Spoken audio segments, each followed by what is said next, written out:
Good evening, everyone. This is the Black Post. Today, the truth will be spoken no matter if you like it or if you hate it. Let's get into this conversation because we need to understand that white supremacy is literally at your doorstep.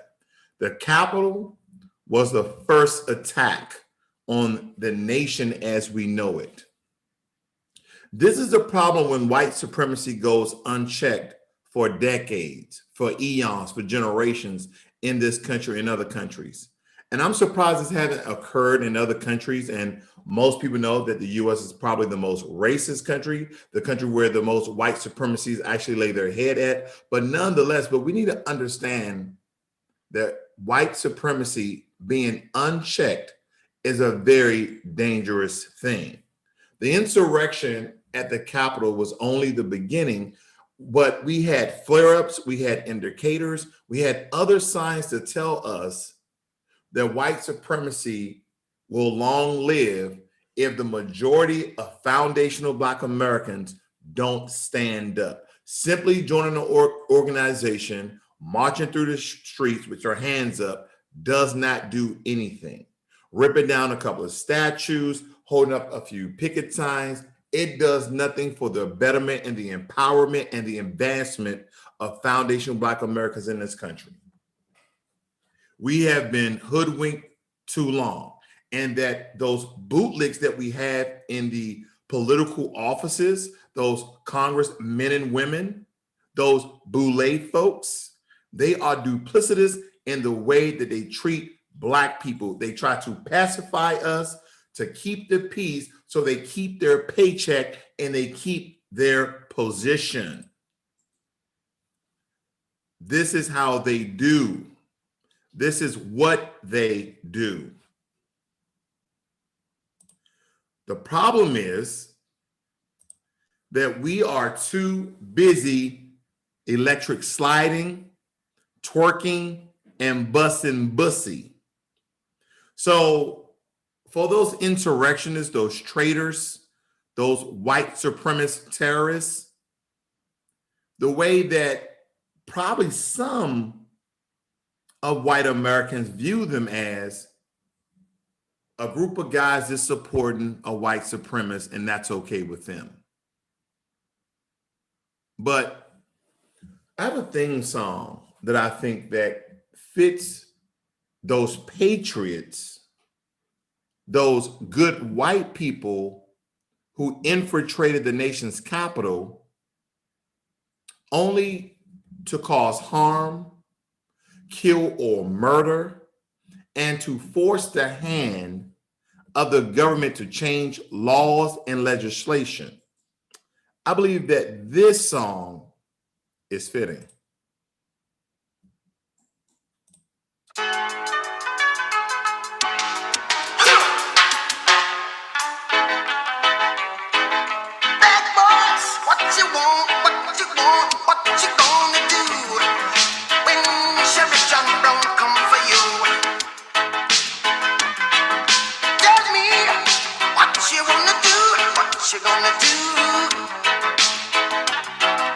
Bada bing, bada boom. The first line of defense was no line of defense. See, I automatically want you to put melanated people in the position, in the area, in this particular activity that you see on your screens, trying to rip down and tear up barriers from law enforcement agencies. That's the Washington, D.C. police, as well as the Capitol Police. I want you to replace these Caucasian, Anglo-Saxons, these white supremacists, and I want you to replace them with melanated Nubian people, Black people. Do you believe it would be as simple as a tug of war? The problem is, the problem that I see each and every day of my life. We would like to believe that all of us are woke, or we're getting woke, or becoming conscious. No, this is right in front of your very eyes. This is at your doorstep. They have been attacking Joe Biden and Kamala Harris supporters. They have been looking out for small and soft targets, no matter your race. And we are still divided on what we want from this country that is owed to us. Because we understand that Black people was here fighting with the police against this barrier. Not only would we be pepper sprayed, baton, tased, a lot of us would have died. But as you can tell, as white supremacists are trying to rip the barricade from these police officers, the problem is it looks like they're handling it with care. They got the kids' gloves on. Why is that?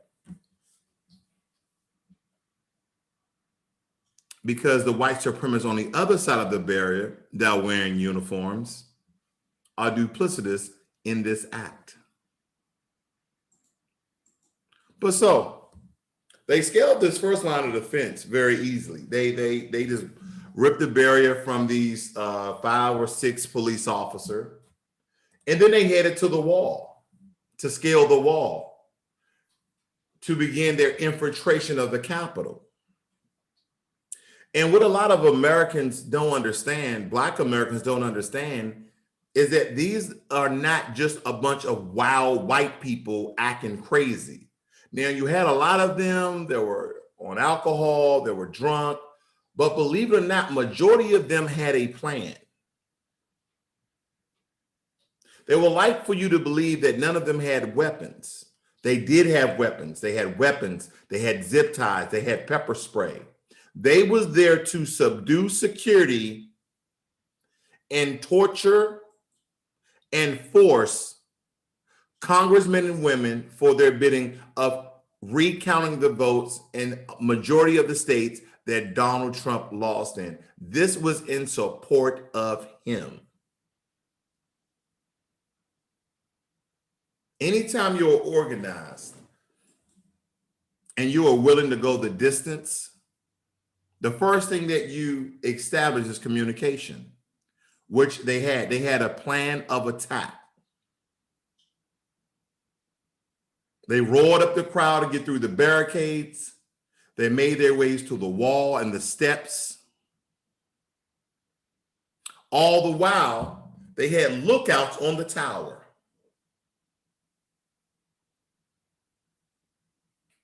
These are some of the things that people were not noticing. They were just so focused on the massive mob that have accumulated on the Capitol.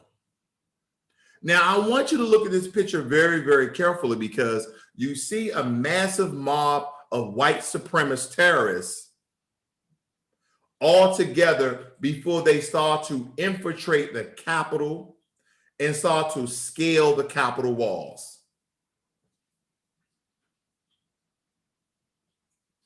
This is similar to old English battles when they used to line up line by line and take shots. And the reason why I say that is because the next step is the infiltration of the Capitol. Even with all the tear gas and all the smoke,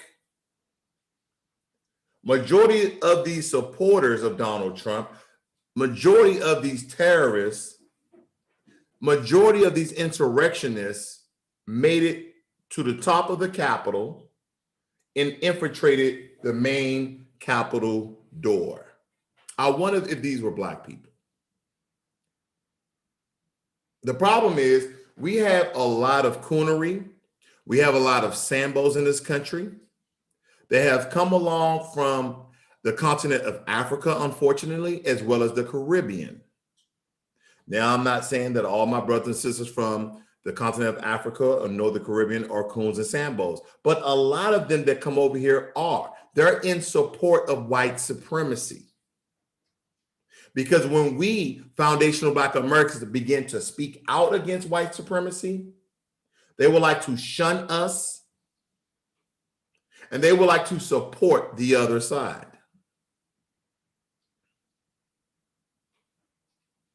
They undermine our power and authority in this country to make change. And this is why we can never move the needle. It's because we have people that look like us that are not for us.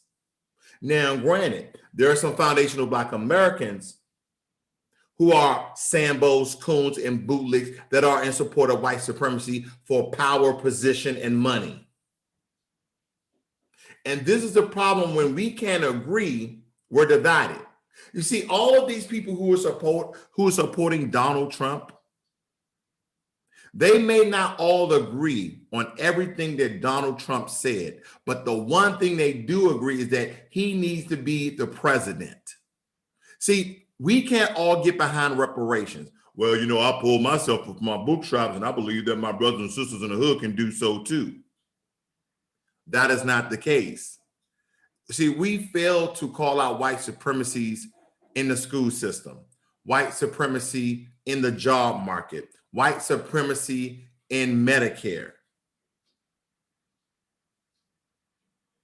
White supremacy operates in every system in America: economics, social economics, sports, social media, the healthcare system. Why is it that majority of Black Americans make 50% or less in this country? Is it due to the lack of education? Is it due to the lack of skills and certifications and licensing? Or is it due to the marginalization and disenfranchisement and the discrimination of our people? But we believe that we voted a better president into office. This is what you call distinction without a difference. You have a good white supremacist on one side who may not cause insurrection, and then you have a bad white supremacist on the other side that doesn't care that his supporters were insurrectionists. One white supremacist wears a mask where the other one took the mask off, or he never had the mask on, rather. This is far too easy to believe that Trump supporters are white supremacists. I don't believe that at all, but I believe that a good portion of them are. But you would be the fool to believe that Democrats that support Donald Trump are not white supremacists as well. That's not in support of discrimination and racism and a system of global empowerment for white supremacists. You would be a fool not to believe that. Time and time again, they have showed us Kamala Harris, who's in support of white supremacy, Joe Biden, that they undermine Black people even after they publicly said that they help Black people's back. Now, we knew that was 1,000% of a lie. The problem is they have people like Sheila Lee Jackson, Jim Clyburn, Al Sharpton. They have all of these blackface in white places to show foundational Black Americans that there's equality and justice in the system. But it seems like though we forget the entire year and what has occurred to our people, our men, women, and children in the street when it comes to the hand of white supremacy killing us with impunity. We would like to forget that. I would love to see a picture as this of us standing together in unity for one cause. There's another problem with this picture as well. Not only have they taken over the Capitol, but they have overran the Capitol Police, the DC Police, and some of the Secret Service agents that were at the front door. They're right now standing on a military sort of vehicle and they're at the door of the Capitol. When is the last time you've seen Black people do anything like this? And I'm not saying that we should gather together and infiltrate the Capitol. I'm not saying that. But in order for us to get any sort of empowerment, any sort of reparation, any sort of justice for our people in this country, we have to band together. Good, bad, or indifferent, we can learn something for white supremacists. All of these white supremacists are on code. The problem is that foundational Black Americans, the B1 Brigade, is not big enough, not yet, in order for us to gather and band together for a common cause with a common agenda for us to essentially wipe away white supremacy. It's amazing to me how the few rule the many. And some of us may believe that it's our own self-destruction. But anytime you ask any of these people who think of this matter, and you start to ask them real questions like, well, how did that come to be? They never can answer the question intelligently. This is because they do not know. This is because they talked out both sides of their mouth. Malcolm X spoke of things of this nature.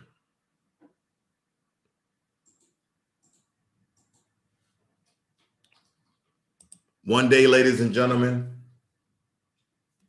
hopefully in our lifetime, that we have enough courage, we have enough dignity and respect for our own race in order to band together, to unite and fight for what's ours and for what's right. This is not to incite violence, to go to the Capitol, the monument, the Lincoln Memorial, or any government building.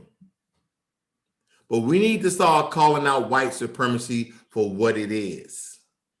And as you can tell, you see all of these symbolizing flags here. You have a flag here with a snake. You have Trump flags flying. You have Confederate flags flying. You have different country flags flying. All the while that these mobs, these gangsters, these terrorists, in the midst of this insertion of the Capitol, did you know that they were still attacking Black people?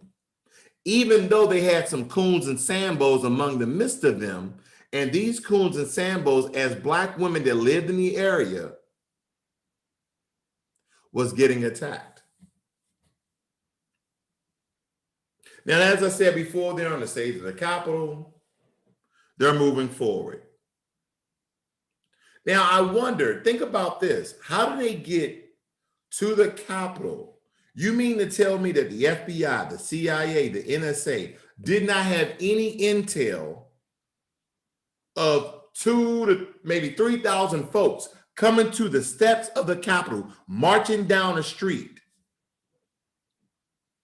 We all know that this has been an inside job. There's no doubt about it, right? Because first and foremost, Donald Trump gathered these people together, gave them a speech to incite violence, to infiltrate the Capitol. So even with that being said, all of the agencies, the 3 and 4 letter agencies, Homeland Defense, CIA, NSA, FBI, that defends America and especially Washington, D.C., you mean to tell me you didn't have enough people to stop these terrorists from infiltrating the Capitol? And again, for you bootlicks and sellouts and coons, if these were melanated people, do you believe they would have got this far on the steps of the Capitol, at the door of the Capitol? Do you believe it? But for some strange reason, you think because you voted for Joe Biden, things are going to get better. Well, let me tell you, Trayvon Martin, Sandra Bland got killed, got modern day lynched under Barack Obama. Until this day, Barack Obama has cooned his way into the hearts of mind of foundational Black Americans to again fool us to vote for Jim Crow Joe. But nobody wants to remember some of the inflammatory racist statements he made, as in, I don't want my kids to go to school with those people. He was talking about Black people. People won't like to forget that in the 47, 48 years of politics, Joe Biden has not done nothing for Black people. If anything, he has undermined us and incarcerated us on a massive level. It's called the 1986 Anti-Drug Bill and the 1994 Crime Bill.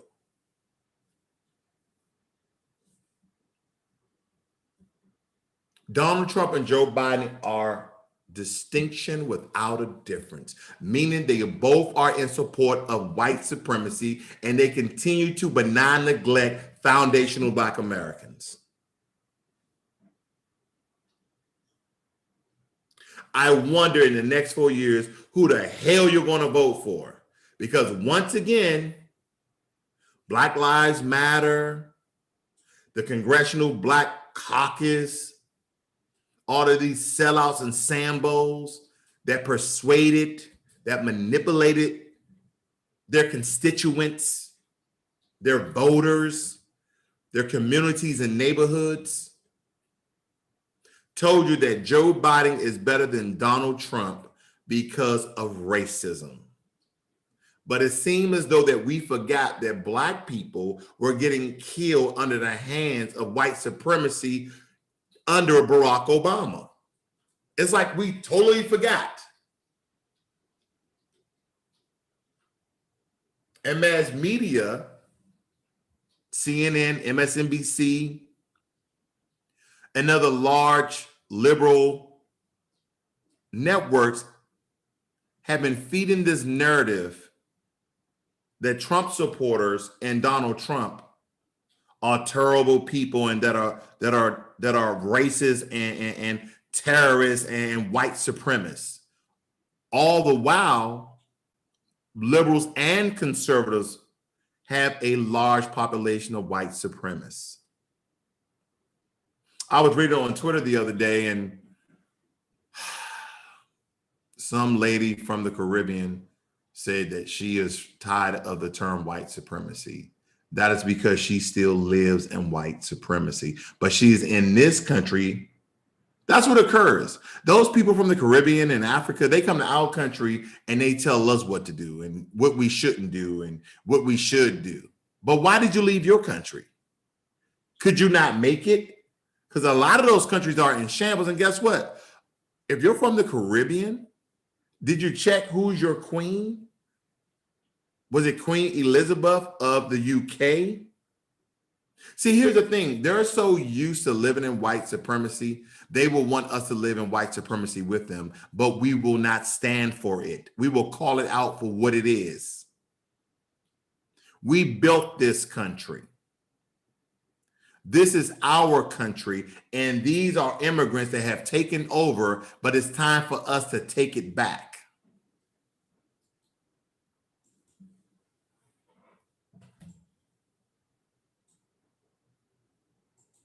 They're standing on the face of the Capitol, and one lonely Secret Service agent has his hands out like he's going to stop hundreds of people from entering the building. Like he's going to stop hundreds of people from entering the building. This is asinine.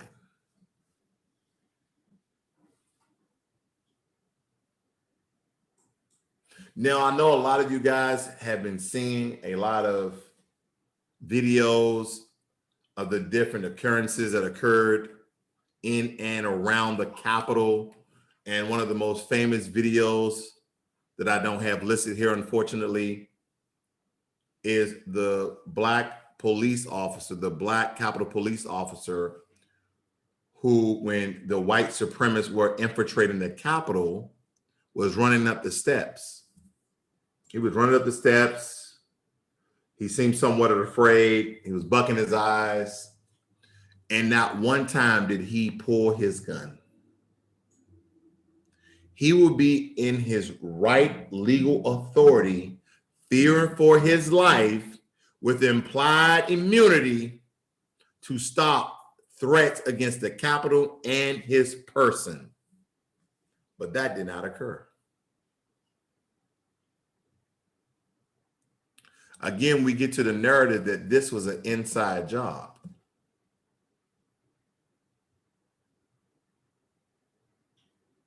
And if you look at this picture here, you can actually see that these white supremacists were ready.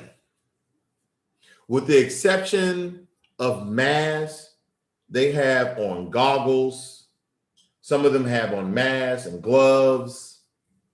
They were ready to be tear gassed and pepper sprayed and possibly tased.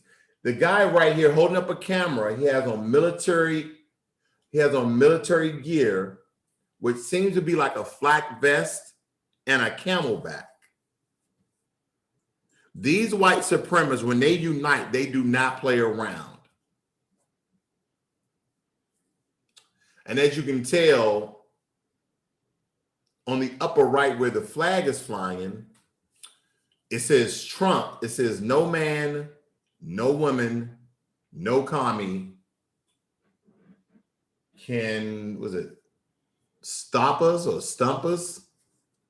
But there were so many flags flying that I was really trying to figure out what each flag meant. I mean, we already know what the Confederate flag means, but there was a Vietnam flag, there was a Japanese flag, there was a flag that was Sparta on the flag. There was many flags of symbolism to let you know this is a white supremacist terrorist invasion. We can't get black people in droves to fight for what's right.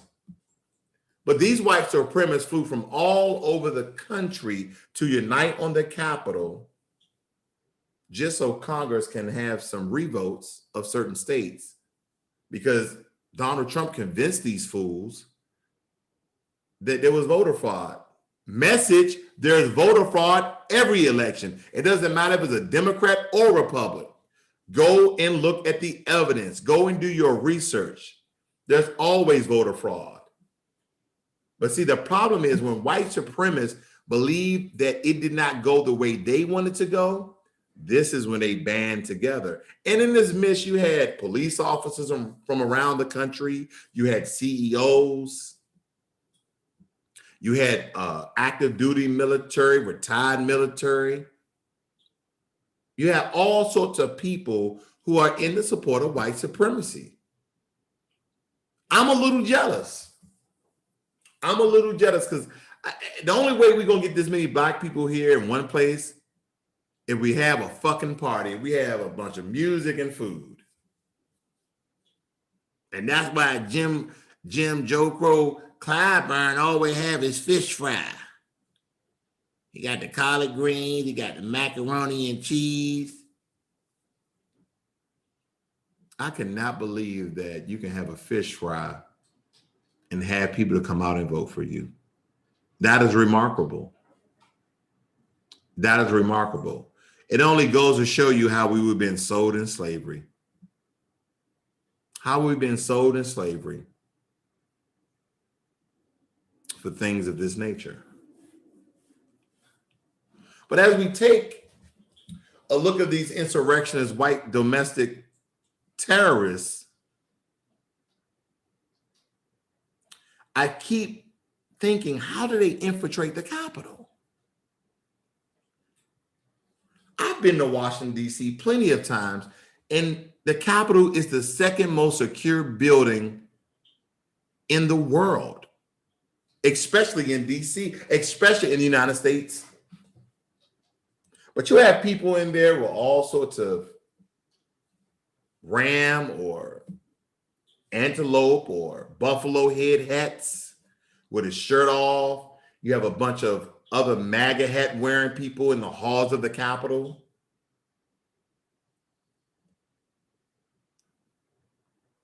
Some people would like to believe that this is simply just unlawful entry or trespassing on government property. And what we fail to understand is that, first and foremost, not only is it trespassing, but anytime you trespass on any of the federal government properties in Washington, D.C., knowingly is an act of treason, and you can be shot and killed.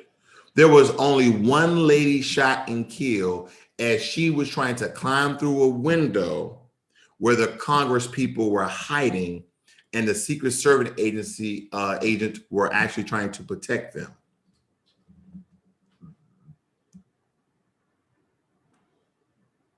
And to note, this particular female, white female, had a gun on her. And she got shot in the neck and died. They would have you to believe that none of these guys were armed. But come to find out, there were bags of bombs. People had firearms, knives, zip ties, pepper spray. And here is this gentleman here just grabbing a flag.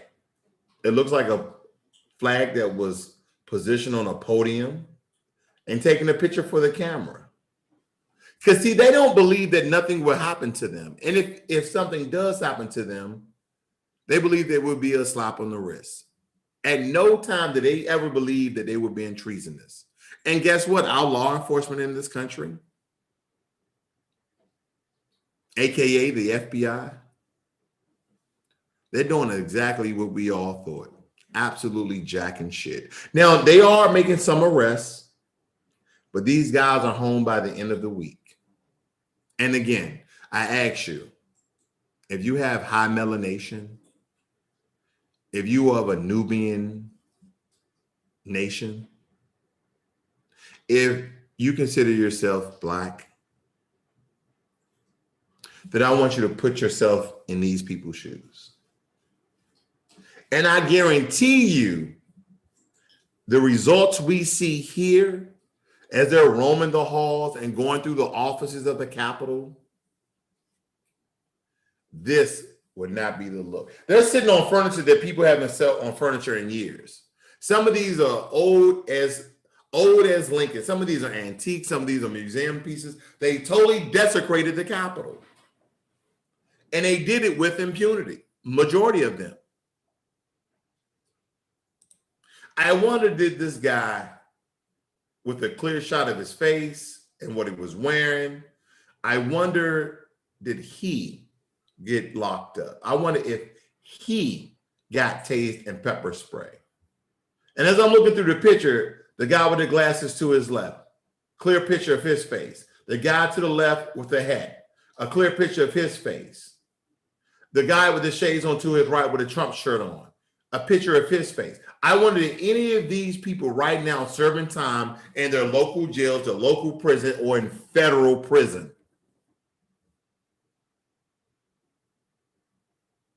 That's what I want to know. And on his shirt, again, more symbolism. This is a QAnon shirt. This is QAnon. Some people would like to say they're conspiracy theorists. I would like to call them for what they are, they're white supremacists. And on his shirt, it says, trust the plan.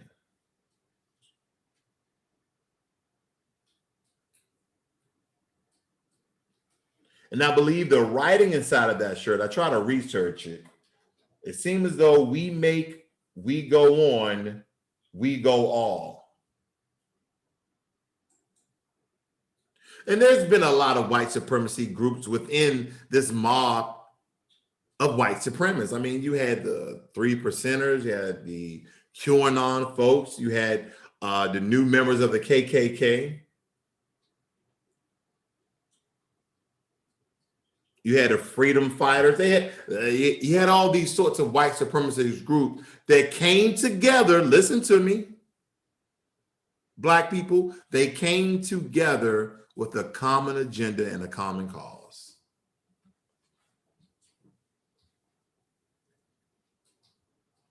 This is the problem in this country.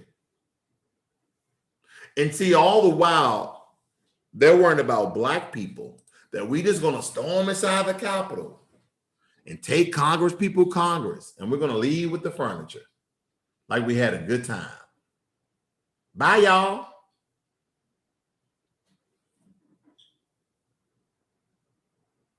All the while, the people that look like them, the people they went to school with, the people they work with, they're the ones who gathered together to infiltrate the Capitol. The first time in history a president gets impeached twice. Yeah. The first time in history that the president doesn't show up for the inauguration. He don't even want to see it. He like, I lost, fucking, I'm out. But see, this is white supremacy at its best. This is white supremacy at your doorstep. Now, I wonder what all of these bootlicks from the Congressional Black Caucus, all these Sambos that we have as senators and congressmen, Black Lives Matter group. I just want to know, what is your response? What are you going to do? Well, Jim Clyburn already told everybody what he's going to do. He wants to make Lift Every Voice a national hymn. Here we go with the healing speech. Here we go with the peace speech. Why in the hell do we need to make Lift Every Voice a national hymn? Were there Black people there? Foundational Black Americans there? I think not.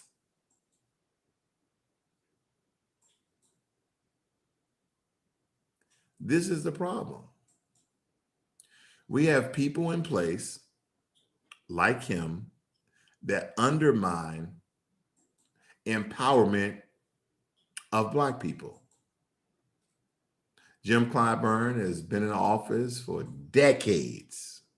Maxine Waters have been in office for decades. Sheila Lee Jackson, as a matter of fact, this is her 7th inauguration of her being a congresswoman. That just goes to show you the amount of time that she has been in Congress. And then I want you to think about the advancement and the empowerment of Black people. What did she do? Now she's proposing a new HR 40 bill that is going to give direct cash payments for two foundational. Now, I'm not going to even say two foundational Black Americans. I guess this is the Black people for ADOS, American Descendants of Slaves. But we know there's a smoke and mirror. She just shucking and jiving. She just bull crapping around. It's kind of like you and your buddies just talking shit around a fire. That's what she's doing. She's not.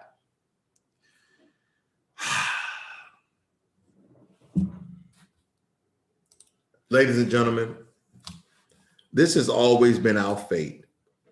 Somehow white supremacists, they understand that by keeping Black people, melanated people divided, this is how they win. This is how they continue to obtain power. This is how they do us. And we continue to fall for the same old, same old. We have so much inward fighting that we can never see the fight that's being brought against us. And the fight that's brought against us is psychological.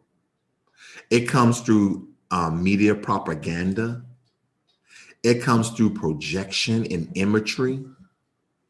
But since we are so distanced from one another, we do so much infighting and we can't get on any code and we can't follow any agenda. They understand that we are a ticking time bomb and the only thing we have done is destroyed ourselves.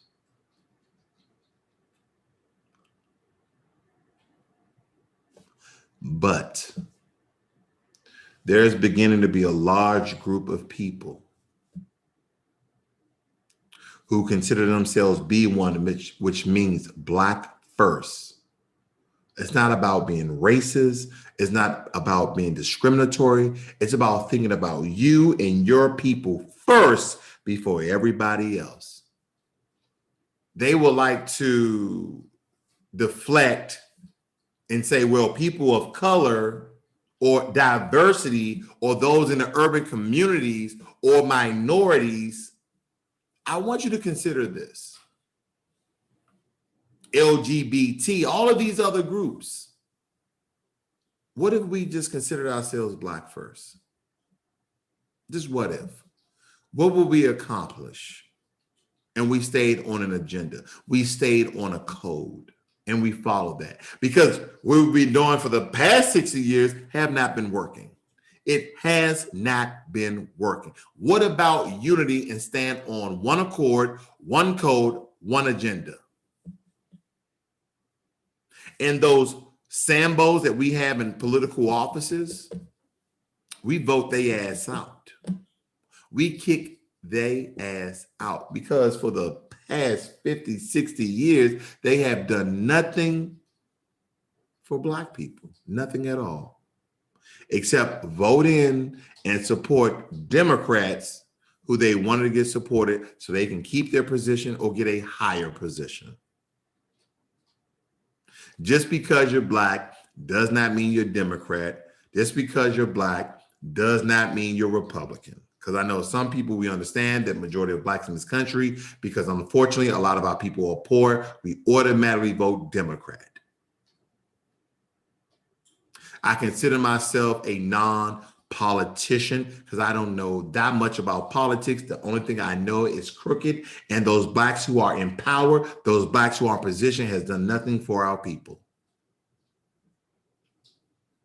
And when I hear Black people and tell me what they voted for, and they're living in a 1-bedroom apartment with 4 kids and roaches and barely can eat, and you're voting for racism, you're not voting for tangibles, you're not voting for reparations, our men and women and children are getting killed in the street, you're not voting for justice. This is the problem in our community. So I encourage you guys, and you have all these elections throughout the course of the next 4 years and then a big election.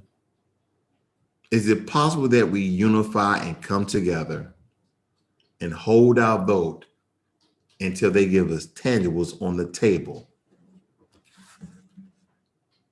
If they do that, we would change the course of history forever, because now they understand the power of unity and togetherness.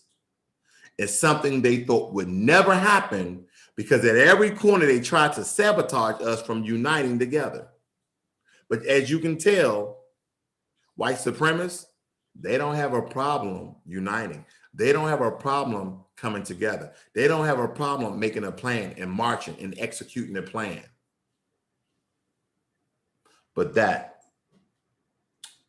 unfortunately, is our problem.